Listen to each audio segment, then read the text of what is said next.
Ana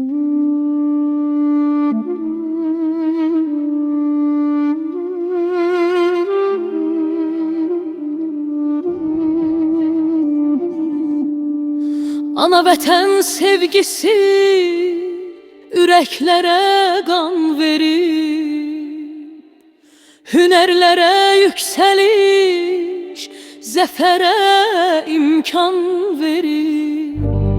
Qəhrəman şəhidlərim bu əhdə peyman verir, ömrə bəxş edən həyatdı zəfər günü.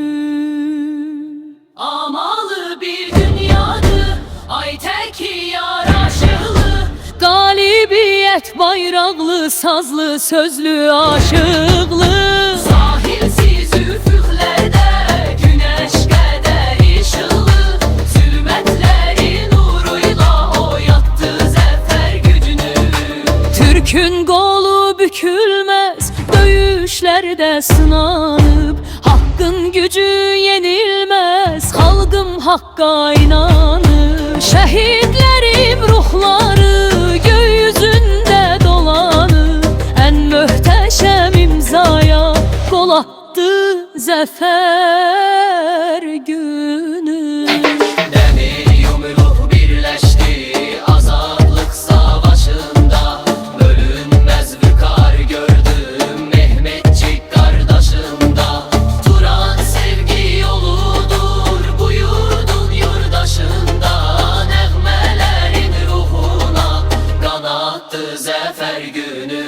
Şair ürəyi dolu, qəlbi vətənlə qoşa, el gözü tərəzidir, bu həyat bir tamaşa. O çağlayan sellərin axacaq coşa coşa, qəhrəmanlar yurdunda boyatdı zəfər günü. Ən möhtəşəm imzaya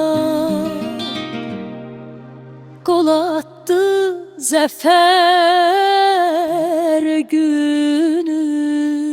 Türk dünyasına sevinç yaşattı zəfər günü. Türk dünyasına sevinç yaşattı zəfər günü.